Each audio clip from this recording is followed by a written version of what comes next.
जोहार सागुन सेता सानाम कोगे अब समाज व्यवस्था रे अडिगान आयमा गोटांग हॉड़ मेना कोआ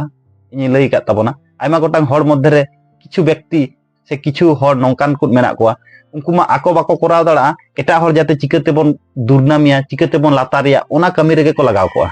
आर ओना गे हुयुक कना सब थेके मिटन बोकामी रिया कमी आबो बोहो जेमने चिंताया ओंका गे बन हुयुआ आबो जुदी एटा हॉड़ा खराब बन करा ताहले ऑटोमेटिकली अल्टीमेटली आबो गे बन खराब कना और आबोआ गे खराब आबो निजे तेगे बन हो जम कना नोआ कॉन्सेप्ट बुझाव तेगे मिटन मिटन मानमिया सारा जीवन खड़ाव गदो रे नोआ जिनिस बाको बुझा तो ओंकाना गे मिटन खटी माछा कहानी जहां को समाज व्यवस्था रे आको गे को सेरा को मनेआ आको गे को लेया इनगे भागिया एटा हॉड़ दो बांगा उनको को लगे गे स्पेशली मिटन हॉड़ दो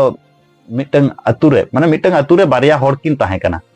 तो बारिया हॉड़ मध्य मिटन हॉड़ दो मिटन व्यक्ति उनी दो समाज रे सब समय भागी किछु कराव रे चेष्टा ताहे कहानी तालाते समाज रे कमी तालाते दुनिया होड़ा भली रे चेष्टा ताहे एबार ओना अतु रे आर मिटन हॉड़े ताहे कना उनी दो होड़ा खराब कराव ताहे माने पूरा विपरीत डिफरेंस हॉड़ बारिया किन ताहे कना एबार उनी जहां भागी हॉड़ उनी दो प्रत्येक दिन सेता आयुब गिद्रे को कहानी तालाते जाते बड़ी डहार से आलो को चला मा ओना को विषय निये लई पासनाव को तहन जाते समाज रिन हॉड़ जाते किछु बुझाव काते आकोआ जीवन सहज खoj सहज को खड़ा इदिमा आर मिटन हॉड़ ओना अतु रेगे ताहे कना उनी दो उनिया दुर्नो में खoj तहन सारा दिन उनिया nyutum ते आजे बाजे हांडे हांडे विभिन्न कथाय पासनाव तहन एबार गाते को इन मिटन कथाኝ लया बन कना जीवन रे जुदी आबो जहां मानमिया खराब बन खोजा ताले झोतो खोज मारांग खराब दो हुयो किंतु आबोआ आर मिटन कथाኝ लया बन कना जहां सारी गया ओनागे हुयुक कना चेहरा गया और एड़े कथाते बांग बांग एड़े कमीते दो किछु दिन आम खुशी रस्कम ताहे दड़ा किंतु परमानेंटली खुशी दो आम दो बाम ताहे दड़या ओना खातिर बांग्लाते मिटन कथा मेना ओना दो खूब फेमस स्वामी विवेकानंद कथा कना जे सत्य के किछु दिनेर जन्नो चापा रखा जाए किंतु सत्य के पराजित करा जाए ना एबार कहानी रे बन हेज लेन गे कहानी दो एबार उनी जहां आर मिटन जहां खराब हॉड़ उनी उनिया दुर्नाम काते उनी दो बाय आकोट दाड़ा दिया उनी आजा जहां कमी रे ताहे कना उनी दो ओना आजा कमी रे अटोटे ताहे लेन खाय दो शेष पर्यंत आदो बुझाव नाम कि जे नुई हॉड़मा कोनो मतते आकोट बांग गानो कना जखन आकोट बांग गानो कना उन समय उनी हॉड़ आजा भूले साब किया ले नुई साला दो प्रतिद्वंदी लगी तो कोनो इना पावर बानुआ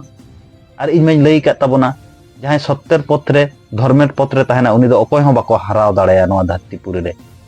शुधु आज निजेते जुदी बाय हरा खाय दो नोआ कथा दो आबो उयहर दो का तबन एबार आदो उनी हॉड़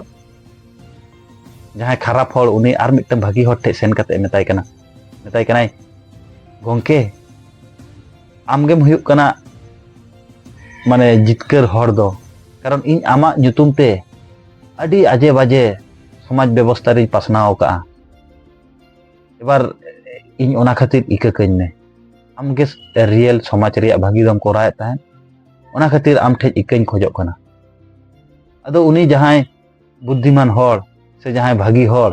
उनी मेताय कना ले नोआ इका लगी दो आम दो मिटन कमी कराव हुयुक तमा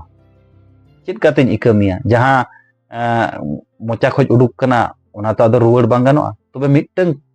कमी कराव में कमीम कराव लेखाय गे आमा इका हुयुआ एबार कमी दो चेद कमी दो गाते को मेता दिया मिटन आपे ओड़ा रे मिटन बालिश अगुई में बालिश अगु काते नोआ अतु टोला रे प्रत्येकटी ओड़ा सेन काते दुआर रे भुगा काते ओना बालिश भुगा काते ओना तुलम पासनाव गद का में माने मिटन बालिश झोतो ओड़ा रेगे पासनाव ठोका में पर ओना कथा मतो उनी हॉड़ मा खूब रस्के बुझाव किया आको ओड़ा खय मिटन बालिश अगु किया बालिश अगु काते ओना अतु अतु ओड़ा ओड़ा सेन काते ओना तुलम टा ए पासनाव किया एबार पासनाव चाबा काते आरे रुवाड़ हेज एकना ले गोंके आम आमा कथा मतो जहां लया दिन तहन ओना इᱧ कोराव का ᱵᱟᱨ ᱨᱩᱣᱟᱹᱲ ᱦᱮᱡ ᱠᱟᱛᱮ ᱢᱮᱛᱟᱭ ᱠᱟᱱᱟ ᱞᱤᱧ ᱟᱨ ᱢᱤᱫ ᱫᱷᱟᱣ ᱪᱟᱞᱟᱜ ᱢᱮ, ᱟᱨ ᱢᱤᱫ ᱫᱷᱟᱣ ᱪᱟᱞᱟᱣ ᱠᱟᱛᱮ ᱚᱱᱟ ᱡᱟᱦᱟᱸ ᱟᱢ ᱛᱩᱞᱟᱹᱢᱮᱢ ᱚᱱᱟᱢ ᱜᱤᱰᱤ ᱞᱮᱜᱼᱟ ᱚᱱᱟ ᱛᱩᱞᱟᱹᱢ ᱟᱨᱦᱚᱸ ᱚᱱᱟᱨᱮ ᱯᱮᱨᱮᱡ ᱠᱟᱛᱮ ᱟᱹᱜᱩᱭ ᱢᱮ᱾ ᱟᱫᱚ ᱞᱟᱹᱭᱟ ᱜᱚᱢᱠᱮ ᱱᱚᱣᱟ ᱫᱚ ᱪᱤᱠᱟᱹᱛᱮ ᱦᱩᱭᱩᱜᱼᱟ? ᱟᱫᱚ ᱞᱟᱹᱭᱟᱭ ᱱᱚᱣᱟ ᱜᱮ ᱦᱩᱭᱩᱜ ᱠᱟᱱᱟ ᱯᱷᱮᱠᱴ, ᱟᱢᱟᱜ ᱱᱩᱱᱟᱹᱜ ᱫᱤᱱ ᱤᱧᱟᱹᱜ ᱡᱟᱦᱟᱸ ᱱᱮᱜᱮᱴᱤᱵᱷᱤᱴᱤᱧ ᱯᱟᱥᱱᱟᱣ ᱠᱟᱜᱼᱟ ᱚᱱᱟ ᱫᱚ ᱟᱫᱚ ᱨᱩᱣᱟᱹᱲ ᱫᱚ ᱵᱟᱝ ᱜᱟᱱᱚᱜᱼᱟ।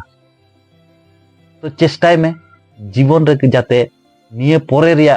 ভুল কো আলম করাওয়া। তো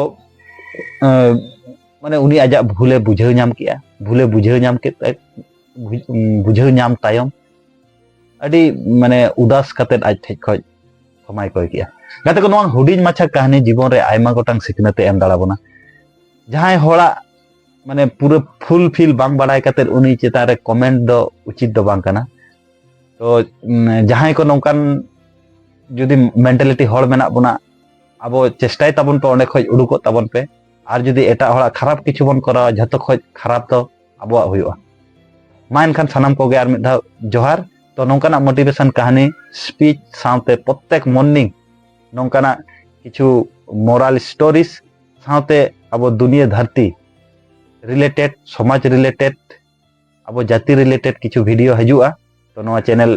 सब्सक्राइब का तबन पे, सब्सक्राइब लेखा अब भागी गे हुआ। अब पर्सनालिटी डेवलपमेंट क्षेत्र